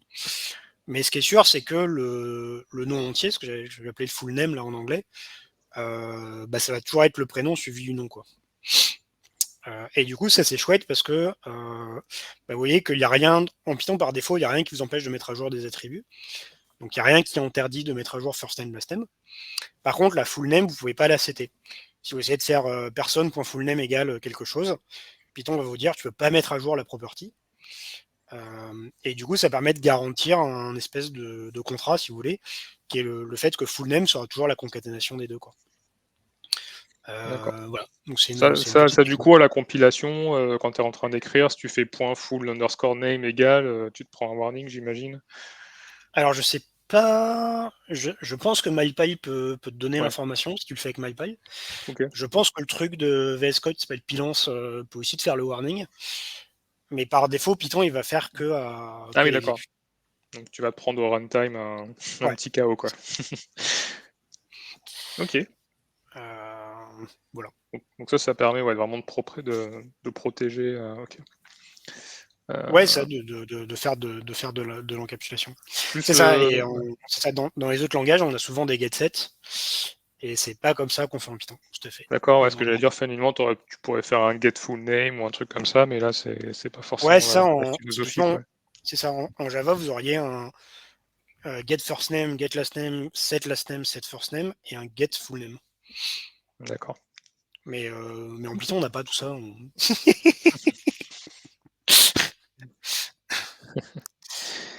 Ok. Mais top. Ah, on est sur des Alors, tests. ouais, c'est ça. Ouais, donc ça, c'est un petit truc. C'est pareil. On peut dire, on peut dire du mal de Java. En Java, il y a eu un framework de test très célèbre qui s'appelle JUnit, enfin, qui est toujours utilisé, hein, et qui avait des assertions où c'était expected, virgule actual. Et donc, du coup, ça se lit pas du tout comme en anglais, quoi, ou même au français. Et du coup, il y a un peu la moitié des frameworks de test du monde qui font actual expected et l'autre moitié qui font expected actual. Et c'est bien dommage. Et du coup, c'est pareil. Ça peut être bien d'utiliser toujours dans le même sens, quel que soit le framework. Et du coup, en Python, autant utiliser la convention qui se lit bien en anglais, avec le actual avant l'expected, quoi. D'accord. Voilà. Ok. C'est des patterns. C'est un peu comme c'est quoi? C'est pas le arrange, act, assert qui existe en pattern de test? Je sais pas si Ouais, ça mais parle. là, on parle juste de l'assertion. Mais Ouais, ouais, c'est ça. sinon, Oui, l'assertion, ok. sinon Donc on est sur effectivement, l'assertion, ok. ouais. Ok, ouais, je vois, très Là, clair. voilà. Pas grand-chose à dire de Très plus bien. sur celui-là. On ne rappellera pas l'importance des tests, on n'a pas le temps. Mais c'est encore une bonne pratique, ça, d'écrire des tests. C'est sûr, c'est sûr. Ouais, là sur du découpage plutôt. Ouais, c'est ça. Donc ça, c'est un petit truc tout facile, hein. Si jamais vous tombez sur une fonction avec step 1, step 2, step 3, bah, très probablement, vous pouvez la découper en 3 et ça va rendre le code beaucoup plus lisible. Le problème de step 1, step 2, step 3, c'est qu'on peut très bien imaginer que quelqu'un rajoute un step 4 à un moment et puis oublie d'enlever le step 2. Enfin, vous voyez bien que les commentaires, ils ont un fort risque de devenir obsolètes. Alors que si vous avez nommé les fonctions, bon, bah, c'est quand même beaucoup mieux, quoi. Et encore une fois, c'est un exemple intéressant, vous voyez, qui vous fait montrer aussi l'intérêt de comment ça marche, les bonnes pratiques, quoi. Là, l'exemple que j'ai, c'est en fait, il y avait un dev assez junior qui était en train de faire du machine learning. Et en fait, il y a 2 devs qui sont arrivés dans son équipe qui avaient pas mal d'expérience en machine learning. Et en fait, c'est eux qui se sont rendus compte qu'en fait, tout le temps, quand ils avaient du machine learning, ils avaient toujours 3 étapes: load, train, predict. Et du coup, ils sont arrivés avec cette bonne pratique-là. Et du coup, ils sont arrivés en disant, bah voilà, plutôt que de tout mettre dans un process gigantesque, découvre vraiment en 3 étapes tout le temps, soit avec 3 fonctions, soit carrément avec un module load, un module train, un module predict. Et du coup, ça permet de ranger les choses beaucoup mieux, quoi. Et donc, c'est un exemple typique où moi, c'est pas un truc que je connais, hein. Le machine learning en Python, c'est pas un truc que j'ai fait moi. Mais là, vous avez un bon exemple de bonne pratique qui est arrivé parce que il y avait des devs expérimentés qui faisaient du machine learning depuis longtemps, qui sont arrivés dans une équipe avec cette envie de transmettre, quoi. Donc voilà. Ok, top. Très clair. Hop. Je me demande s'il y a peut-être, si vous voyez des questions intéressantes, enfin, elles sont toutes intéressantes, mais à prendre maintenant, n'hésitez pas, hein. Avant peut-être de regarder, Eric, est-ce que tu veux bien présenter ta pratique suivante sur la gestion des listes vides?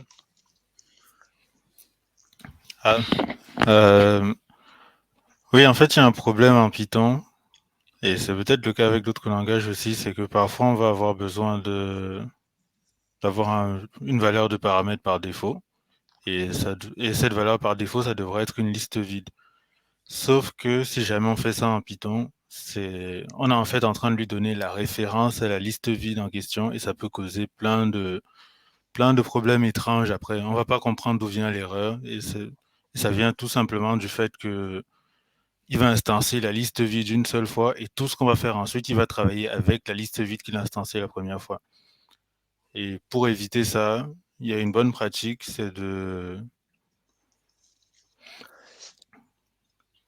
bonne D'accord. pratique, en fait, c'est de donner la valeur par défaut définir la valeur par défaut à none, et ensuite de tester si la valeur par défaut, enfin, si la valeur de l'argument c'est none, et dans ce cas, on met la liste vide.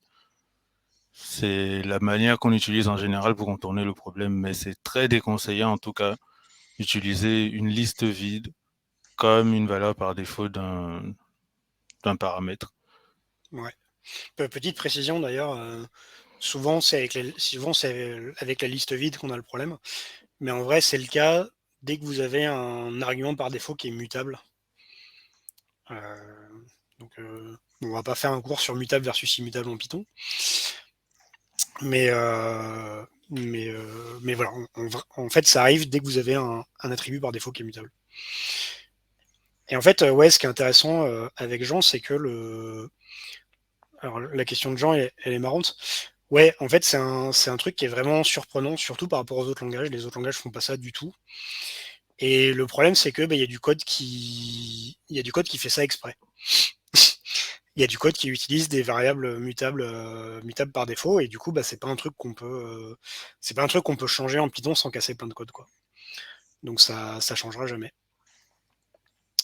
Ouais, c'est une bonne question aussi, Ouais. Soumalia, sur est-ce qu'on n'a pas un problème de single responsibility. Je suis pas sûr. Mais je pense que ça nous amène. C'est des débats intéressants de parler des principes solides, etc. Mais là, ça va nous emmener trop loin. C'est vrai que c'est une bonne question. Je me la pose la même tout le temps, mais Ouais, en fait, on n'a pas vraiment beaucoup d'autres moyens de faire. ouais, oui. Oui. Ok. Ah bah c'est le même exemple Oh, que. vous avez la même. Ah, C'est On l'a, beau. on l'a Bon, fait à deux, ouais. ça roule. Encore à toi, Ah, Eric. attends, il y a une Ah, petite question de pardon, Joe vas-y, aussi. on la prend, on la prend. On peut pas récupérer la liste dans cet exemple de toute façon. J'ai pas compris la question. Pas récupérer la liste donc par rapport à ce qu'on disait.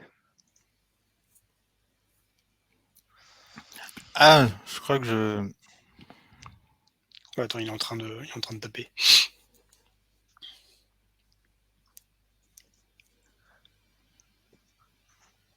La liste est ancienne à l'extérieur, mais on peut pas l'émuler à l'extérieur.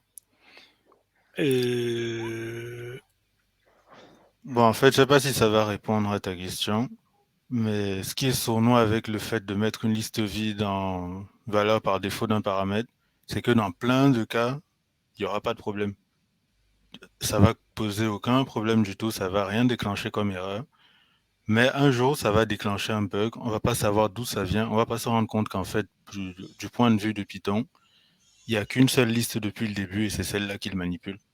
En fait, Hmm, ça crée vraiment plein de problèmes qui sont difficiles à anticiper. C'est pour ça que j'ai pas pu donner un exemple en particulier. Mais c'est vraiment des problèmes que, sur le moment, tu vas pas comprendre d'où ça vient. En fait, c'était ouais, juste ça. ouais. Et pour le coup, pareil, les linters comme Fleckel qui voulaient flag ces trucs-là. Moi, je pense que c'est une Et histoire après, de ouais. peut-être. Pardon, vas-y. Et après, oui, le fait d'avoir le team égal listeville ligne 3, on repart, on pourra parler de scope un moment. Là, c'est sûr que voilà, du coup, dans l'exemple positif là qui est affiché, c'est certain que personne peut manipuler la liste à l'extérieur. On l'a planqué dans le scope de la fonction, et du coup, on est safe. Ok. Alors du coup, elle se pose la question que si jamais en fait on la retourne pas, si jamais s'il n'y a pas de return, finalement, si j'appelle cette méthode en passant ma variable qui est nulle, admettons, je passe un tableau qui n'a pas été défini, mais c'est ma variable qui s'appelle team. Finalement, une fois que j'ai appelé la méthode, mon team, il sera toujours nul. Du coup, il aura été modifié à l'intérieur. Oui, c'est ça aussi Ouais. l'intérêt, c'est que du coup, comme comme non est pas un objet mutable, tu peux pas modifier D'accord. le paramètre que tu appelles. Mais ça, c'est un truc qui est commun à toutes les méthodes Python. Ok. Ça marche. Euh, Ok, tu avais une autre proposition, Eric, aussi sur. Ouais, celui-là il est mignon, j'aime bien. Ouais. Donc là, quel est le problème selon toi? Le problème, c'est que, le problème, c'est que parfois, on va avoir une liste ou un itérable avec un certain type d'objet et on aimerait bien tester l'appartenance d'une variable à cette liste d'objets ou à cet itérable en général. Du coup, il y a une façon très élégante de le faire en Python, c'est d'utiliser in, plutôt que l'autre façon qui serait de tester chacune des valeurs possibles des éléments qui appartiendra à la liste. Par exemple, là, on a une liste de détectives, on a Sherlock Holmes, on a Hercule Poirot, on a Batman. Et l'idée, c'est qu'on veut savoir si une personne est un détective. Bon, là, je restreins la liste des détectives. L'idée, c'est de savoir si une personne est un détective. Et pour ça, l'une des mauvaises façons, c'est de regarder chacune des valeurs possibles et de dire, ah oui, du coup, c'est un détective. Alors qu'il y a une façon beaucoup plus simple et beaucoup plus lisible en plus. On reste dans l'idée d'écrire du code qui est proche de la logique métier. C'est si cette personne est dans la liste des détectives, dit que c'est un détective. Ok. C'est une sorte de méthode includes, un truc comme ça, contains, qu'on pourrait avoir dans d'autres langages, par exemple en Java Ouais. sur les listes. Ouais. D'accord. Et en passant, ouais, éviter de faire if not x in list. il fait plutôt if x not in list. Ce qui fait que c'est pas une méthode native en fait de la liste, ça, c'est un truc plus Python, quoi, c'est ça? Ouais, c'est vraiment le mot-clé in qui se comporte comme ça. Qui est pareil, un truc que les autres langages font pas. Ok, bah top. Écoutez, alors, je crois qu'on a pas mal exploré. Je regarde s'il nous reste pas un ou deux exemples. Non, celui-là, effectivement, on l'avait fait. On l'avait fait. Est-ce qu'il y avait des choses que vous avez proposées que j'aurais oubliées? Je ne crois pas. Eric Dimitri, est-ce qu'il y a des choses qui vous viennent à l'esprit? Je regarde dans notre base de pratique. Ah si, ouais, j'en vois une ici. Ah non, c'était une pratique sans exemple. Je ne sais pas si tu voulais en parler, même si on n'a pas d'exemple, Eric. Ah oui, j'ai pas mis un exemple pour celui-là, mais l'idée c'est que parfois on va avoir un itérable, en général une liste, et dedans il y a des éléments qui peuvent se répéter. Disons, il va y avoir plusieurs fois le chiffre 9 ou plusieurs fois le chiffre 10, et on va vouloir compter les nombres d'occurrences de chacun des éléments. Donc pour ça, on peut se dire qu'on va faire une fonction à nous pour compter les occurrences et savoir combien de fois il y a chaque élément. En fait, il y a une façon de faire en Python qui est plus efficace aussi en termes de performance, c'est d'utiliser counter. Et c'est très pratique en data aussi, où on va, Pardon. par exemple, quand on fait de la NLP, parfois on a besoin de connaître la fréquence de chaque mot. Du coup, c'est pratique d'utiliser counter parce qu'il va juste prendre la liste de mots et compter pour nous de façon très efficace combien de fois chaque mot apparaît. Okay. Ouais. Si je monte un truc un peu en live, ça ressemble un peu à ça, quoi. C'est ça. Dans l'esprit, ok. Exactement. Effectivement, ouais, ça évite de parcourir et d'incrémenter une pauvre variable qui compte. C'est ça. Ça fait aussi partie des bonnes pratiques qui est de connaître la bibliothèque standard Python et ce qui est disponible dedans et surtout les modules qui sont utiles. Et du coup, là, on a parlé du module collection, parce que la classe counter est dans le module collection. Il y a IterTools aussi Ok. de la bibliothèque.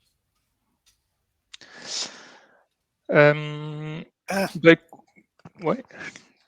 Parce que je voyais l'heure et bon, je me dis on va essayer de terminer avant 14h et on pourra prendre les questions après, bien sûr. Écoutez, déjà c'est top. Merci à tous les deux pour avoir présenté toutes ces bonnes pratiques. Je voulais partager aussi. Hop, pardon, je suis perdu avec ma souris.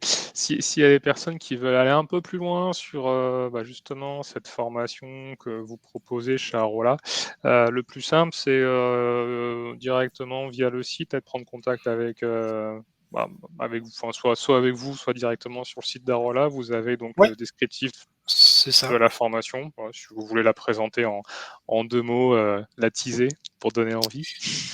Ouais, justement, là, on a parlé vraiment de bonnes pratiques assez simples, sur les choses assez basiques. Mais tu vois, typiquement, il y avait des questions sur SRP, etc. On peut creuser le sujet. Donc, vous allez voir, c'est une formation sur 2 jours. Donc, on a le temps de rentrer dans beaucoup plus de détails que là en juste quelques heures, quoi. Et en fait, faut savoir que c'est très très pratique. Les formations d'Arola, elles sont assez peu théoriques, on en a toujours un petit peu, hein. Mais vraiment l'idée c'est de pratiquer. Et en fait, on a tout un tas d'exos qu'on appelle des katas parce qu'on aime bien, qui permettent justement de mettre ces pratiques en pratique, comme on dit, et de le faire sur du vrai code, quoi. Oui, d'ailleurs, on n'en a pas parlé, mais on a aussi une jam de code la semaine prochaine où il y aura Eric. Donc le principe de la jam de code, c'est que vous venez, on code des trucs ensemble, et on fera une jam de code sur le refactoring. Si tu peux retrouver le lien, Eric, on peut le mettre dans le chat aussi. Je partage justement le lien. Alors dans les jams de code, il y a tous les langages qui viennent, hein. Mais voilà. Et la formation Python, ouais, elle est vous avez le détail, etc. Et puis on peut rentrer. Ce qui est sympa à savoir aussi, c'est que nous, donc c'est une formation qu'Eric et moi on a déjà donnée, mais on est aussi capable de l'adapter à vos besoins à vous. Voilà. Et pareil, on fait aussi du coaching. Donc si vous êtes dans une équipe où vous sentez que ça manque d'experts, ça manque de personnes qui sont capables justement de transmettre les bonnes pratiques, d'avoir des retours sur les outils, etc. C'est un truc qu'on fait aussi. On peut vous envoyer des coachs pour aider vos équipes sur ces sujets-là. Voilà. Je pense qu'on va conclure par les 2 petites questions qui traînent. Donc une bonne pratique sur les variables d'environnement, je te recommande d'aller regarder ce qui s'appelle 12 Factor App. Tout à fait. Qui est un truc qui est vraiment chouette à connaître. Ouais, et il en y a fait, un site officiel sur ça. Ouais. Et donc il y a effectivement ici un truc sur les variables d'environnement, je crois. Non, c'est sur les services, c'est la configuration, c'est ça, c'est ce principe. C'est donc configuration. Alors, en fait, l'idée derrière les variables d'environnement, c'est que tu as le droit de les setter au départ, quand tu lis un fichier de conf ou quand tu lis les variables d'environnement. Mais après, tu ne fais plus que les lire. Voilà, je crois que c'était la question. Et sinon, il y avait une deuxième question. Deux autres questions. Une bonne pratique sur les variables globales. Faut pas s'en servir. Tout simplement. En fait, c'est plus subtil que ça. Faut éviter de s'en servir si jamais vous les mutez. Donc, si vous avez une variable globale qui est mutée à plusieurs endroits différents, ça peut rendre le code très compliqué à piger. Si c'est une variable globale qui est constante, c'est un peu moins grave. Mais il y a des cas où le fait d'avoir une variable globale comme ça va rendre typiquement le code très dur à tester. Et c'est dommage. Et pareil, ça revient à ce qu'on disait sur les imports. Souvent, si tu as une variable globale, elle va être changée quand tu vas importer le module ou des choses comme ça. Et pareil, ça va rendre le code compliqué. Et du coup, une question sur MyPy. Oui, c'est ce que je disais. Moi, j'utilise MyPy sur des projets un peu gros et complexes. Mais j'utilise pas sur des projets où ça a peu d'intérêt. Donc si c'est des scripts rapides, je m'en sers pas. Si c'est des et même tu vois si c'est un projet existant qui est, tu vois, la mission Telemax, c'était quoi, 10 000 lignes de Python, un truc comme ça, c'était un gros projet de Django. Ouais. Il n'y avait pas de MyPy du tout et en fait on a regardé au début, on s'est dit en fait ça va être beaucoup trop long de mettre du MyPy strict partout, donc on l'a pas fait. Et en fait c'est passé parce qu'il y avait quand même vraiment beaucoup de tests. Voilà. Et VS Code ou PyCharm, moi j'utilise Kakoun. Voilà. Bon, je peux peut-être répondre à ta question. Alors comment on l'écrit, tiens, comme ça je le montre en même temps. Kakoun, K-A-K-U-N-E. Mais l'utilisez pas, hein, c'est vraiment un éditeur de niche, quoi. Ok. Non, on est là aussi pour promouvoir les choses moins connues. C'est ça. Très bien, c'est open source? Ouais, c'est open source, ouais. C'est open source. Ça répondra pas à la question. Mais... non, je peux répondre à ta question pour VS Code ou PyCharm. Ouais. En fait, ça dépend de ce que tu recherches. Bon, personnellement, je préfère VS Code. Mais ça dépend de ce que tu recherches. En fait, VS Code est très léger et en plus très flexible. Du coup, tu rajoutes tout ce que tu veux. Tu peux faire dans le langage que tu veux. Du coup, c'est plus flexible. Par exemple, quand tu fais du Django, tu vas avoir du code, tu vas avoir du JavaScript ici, du CSS là-bas, du Python par-ci. C'est plus facile de gérer une base de code où le code est différent. PyCharm, c'est plus lourd, ça démarre plus lentement et aussi, c'est beaucoup moins flexible que VS Code en fait. Et même, quand on développe, on aime faire du Linux, mais parfois tu es obligé de rester sur Windows. Du coup, tu vas utiliser WSL. Et utiliser WSL et VS Code, c'est très facile à faire ensemble. Et c'est très élégant aussi. Alors qu'avec PyCharm, il y a un peu plus de résistance et tout. Et même pour les linters, l'intégration des linters, c'est vraiment très bien la façon dont ils font les choses. Donc, personnellement, je recommanderais VS Code, mais après, c'est une question de préférence. Ouais, moi j'ai un contrepoint là-dessus. Si vous êtes dans une équipe où tout le monde fait du P-Charm, faites du P-Charm. Je suis Vous tout allez à trop fait vous d'accord. embêter à utiliser un éditeur qui est différent des autres. Et pareil, si vous êtes dans une équipe où tout le monde fait du VS Code, faites du VS Code.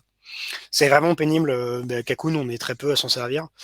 Et moi, ça me fait marrer de régler des bugs que personne d'autre a. Mais c'est parce que j'aime ça, quoi. Et, en fait, c'est pas un truc que je peux recommander comme ça, quoi. Voilà. Top. Alors, les méthodes réutilisables, ça, ouais, faut venir à la formation à bout. C'est le plus simple. Ouais, ouais. Quand on commence à rentrer dans ces sujets-là, ouais, je peux pas donner une réponse en 5 minutes. Et sinon, des linters à recommander, Flakelt. J'ai écrit un article sur ça, Alan, où je compare Flakelt et Plint. Et je crois que le premier s'appelle N'utilise pas Plint et le deuxième il s'appelle Utilise Flakelt. Okay. J'ai une thèse assez simple là-dessus. Tranché. C'est ça. Mais du coup, tu peux regarder ça se trouve sur mon blog assez facilement. Et Et question tu... naïve, SonarCube, toi, tu en penses quoi pour la partie Python? Très bonne question aussi, SonarCube. J'en pense rien parce que je m'en suis jamais servi en Python. Ok. Mais du coup, c'est un peu la même réponse, tu vois, si tu es déjà dans une équipe qui fait du SonarCube en Java et C# et que tu as envie d'avoir un truc en Python, c'est peut-être malin d'avoir le même outil que les autres, quoi. Voilà. Ok. Sachant que SonarCube est quand même beaucoup plus lourd que Flakelt et Plint, Oui, qui sont des trucs qui c'est font vraiment que LinkedIn, quoi. oui, c'est ça, tu l'installes chez toi, quoi. T'es pas obligé d'avoir un serveur qui traîne. Ouais, C'est pas la même configuration. Ouais. c'est ça. Et du coup, ouais, même réponse sur la gestion des exceptions, c'est un chapitre en soi de comment on fait du clean code en Python, quoi. Mais c'est intéressant parce que ça faisait partie moi, des questions que j'avais pour le chat aussi. Si ça vous Ouais, intéresse, voilà, qu'on fasse d'autres webinars sur l'écosystème Python, s'il y a des sujets précis sur lesquels voilà, vous souhaitez ouais, qu'on n'hésitez propose pas, des ouais. choses, Ouais, ouais. on prend vos idées. Donc vas-y, lâchez-vous, faites-vous plaisir. Mm. On garantit rien, mais on garantit de lire les réponses au moins, bien sûr, Ouais, et ça, d'en et puis, discuter ensuite. ça peut donner des articles de blog aussi et lancer la conversation. Et comme ça, Exactement. quoi. Ok, parfait. On est bon avec les questions, vous me confirmez? On a fait le tour au final? J'ai l'impression que oui. Ah, Super. Hein. encore une. Team Django ou Flask? Euh, ça, ça dépend. Ça dépend, vraiment, ça dépend. Ils vont nous en vouloir parce que Ouais, notre mais, temps est mais plus ça fluctueux. dépend, voilà. Non, mais au moins, voilà, enfin, vous dites que vous n'êtes pas forcément que d'un côté, vous êtes ouvert aux deux, c'est déjà une réponse en soi, quoi. Les deux ont des C'est ça, qualités, donc ça dépend du contexte. exactement. Exactement. Nickel. Bon, les 14h05, je propose que on arrête là si ça vous va. Juste, ben, j'avais mis le lien dans le chat. Donc effectivement, la formation Arola, les liens qu'on a évoqués, tout ça c'est en ligne. Si également vous souhaitez découvrir ce qu'on fait chez Promise, on a notre site qui présente la solution. Il y a une version freemium qui vous permet de créer gratuitement, en toute autonomie, une vingtaine de bonnes pratiques, voilà, pour commencer à jouer avec votre équipe, faire des ateliers d'échange de pratiques. Donc, n'hésitez pas aussi à découvrir l'outil. Et puis, si ce qu'on vous a présenté sur le coaching, l'accompagnement, sur les bonnes pratiques, voilà, avec Carola et Promise, on a l'habitude de travailler ensemble, donc on pourra en discuter aussi. Et puis, le Exactement. catalogue qu'on a présenté sera aussi mis sur un hub communautaire de bonnes pratiques. J'ai mis le lien. Voilà, c'est quelque chose qu'on a lancé il n'y a pas très longtemps. Donc ça, c'est un espace public de bonnes pratiques créées avec Promise. Et donc, le catalogue qu'on a présenté, voilà, sera mis en ligne aussi pour être réutilisé dans Promise. Et en tout cas, on espère que ça vous a plu. Cette heure et demie qu'on a passé ensemble à parler de bonnes pratiques Python. Je tenais vraiment à vous remercier, Eric, Dimitri, pour le travail que vous avez fait de proposer ces sujets-là. Et j'ai l'impression qu'aussi ça a donné ça a fait poser des questions aux gens qui étaient là, donc c'est ce qu'on attendait. Donc c'est top. Merci pour vos questions d'ailleurs, hein, c'était des très bonnes questions. Ouais, c'est très chouette de vous. C'était vraiment des questions intéressantes. Et puis, n'hésitez pas, voilà, à glisser quelques idées de sujets, voilà, pour aller plus loin. Ouais. Vous pouvez nous recontacter après, voilà, si ça vous vient. Voilà, on sera complètement ouvert à dispo. On est tous les 3 sur LinkedIn, peut-être un peu sur Twitter aussi, si vous voulez échanger à d'autres occasions. Voilà. Et puis, si vous voulez transmettre le webinaire à des personnes qui n'ont pas pu venir, encore une fois, voilà, ce sera sur YouTube et le lien sera diffusé sur le compte Promise LinkedIn et Twitter là dans la journée ou demain, suivant le temps que ça nous prend de le faire. Mais voilà, assez rapidement. Donc voilà, je crois qu'on est. Vas-y. Je vous ai mis le lien aussi pour la Jam de Code, donc ceux qui habitent Paris. Vous pouvez venir et du coup on fera une jam de code en refactoring, donc ça sera présenté par Eric. Parfait. Et on sera ravis de vous voir. Écoutez, moi je vous laisse retourner, comme vous le voyez en bas à gauche, sous ma température douce et ensoleillée bordelaise. J'imagine qu'il fait beau à Paris aussi. Puis écoutez, on vous retrouve pour un prochain webinaire. Nous, semaine prochaine, côté Promise, on fait un webinaire sur la revue de code, qui est dispo aussi sur notre site. Vous avez un petit bandeau qui décrit tout. Et puis on espère vous revoir très bientôt pour parler de tout ça. Et encore merci Eric et Dimitri. De rien, c'était un plaisir. Tant mieux. Puis je vous souhaite très bon jeudi à tout le monde. À bientôt. Bye bye. Merci. Ciao. Salut tout le monde.